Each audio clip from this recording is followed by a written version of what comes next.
Hi everybody, I promised a long form video to talk about being on the right path and having enough money in retirement without a 9 to 5 to pay your bills from income that you make yourself through independent means,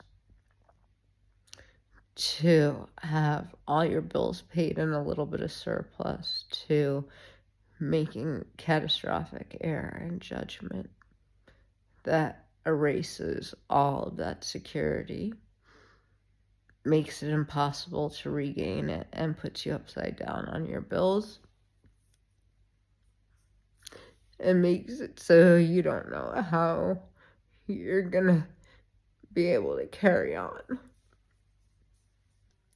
We had a tiny paid off share freehold flat that we ran our dog business from, which was our primary source of income, although we did other service work that got us around $2,500 to $3,000 a month, which was more than our monthly bills. So we're able to be net neutral on bills and also have a little bit extra. And it was a business that I built from nothing, that we both participated in and got a lot of joy from, and we were really well respected in our community. And then my spouse got lung cancer. So my spouse wanted to move across town to be closer to her mother. So we went looking at flats and thought I could start my dog business in a different part of town because I have such a good reputation. And she picked a flat, and the conveyancing began around the corner pretty much from her mother.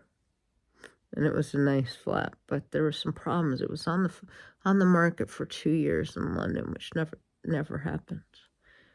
And instead of just a conveyancing solicitor, we had a barrister who's a Cambridge graduate. And he said, the lease is so onerous, I cannot advise you, under no circumstances should you purchase this flat. You can hear I'm American, so I didn't really understand all of the things.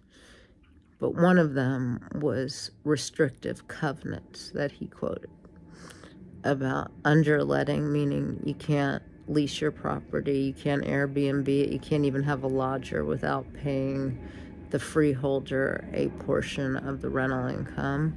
One was about insurance. One, the most important one, was that you could not even bring a pet into the building. So I believe there's 23 onerous covenants in all. Our barrister went back to them and tried to get a side letter, a lease deviation, anything so that I could continue my business, which is our main source of income. And now I have a partner who's just had a lung removed, so I have to make the money. And this guy apparently is flinging out Section 20s like they're nothing. And I tell my partner that I don't want the flat. I want to share a freehold flat like we had before, so we could keep conducting our business and earning income, because we're unable to get regular jobs at our age, so that I could financially keep us secure. And my spouse would not capitulate or negotiate. And on the day of completion, I was sitting in the solicitor's office begging and crying and saying, please, let's not do this. We already have the money from the sale of our flat. We could get another flat somewhere. It doesn't have to be this flat. And my spouse screamed out, I am willing to accept that risk. So we completed on the flat on the 8th of May. My spouse had her left lung removed on the 11th of May, is very unwell. I can't make any money. Can't have any lodgers. Can't Airbnb. Can't underlet. Can't have any pets in the flat. Have to have 1,700 square foot of wall-to-wall carpeting with a 1.5 centimeter felt underlay installed. I mean, now, just on Friday, we got hit with a Section 20 for balconies that we don't even own, that are structurally unsafe, for £10,000. There's a £3,000 a year service charge, and our income is £1,200 a month between our pension and a little bit of rental income that I have. So I can't pay our basic bills. Plus, that $10,000 Section 20 is going to take our entire emergency fund. And in the letter from the solicitor with that Section 20, it said there's 2 more to come this year. One's for common areas and one's for rendering and pointing.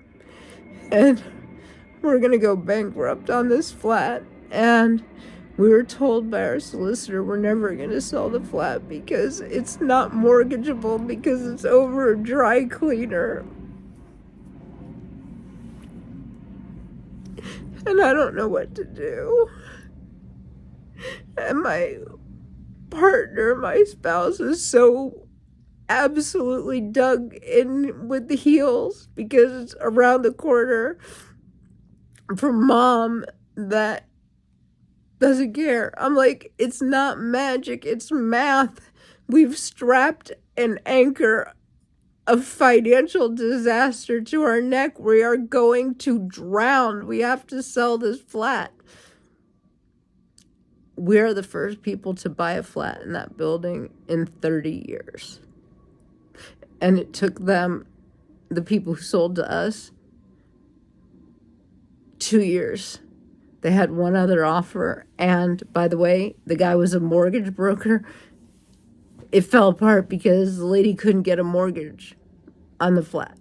So we can't rent it out and move somewhere else. We can't, my spouse refuses to put it on the market. And so the only thing keeps going through my mind, and today's our 25th year anniversary, which should be such a happy, wonderful day, is that if I file for divorce, we have to sell the flat and the rental property, and at least that'll save both of us from bankruptcy and losing everything and having to be in poverty for the rest of our old age. So that's where it's at. And I'm going to spend the rest of today trying to think of any other way I can make income. I applied at least 20 jobs a day, and at my age, I don't even get rejection letters anymore. I'm willing to do anything, cleaning, anything. There's nothing that's beneath me, and now I don't know how I'm going to even pay our bills, and I'm so scared. So just know, when you have it all together, which we did, keep it all together.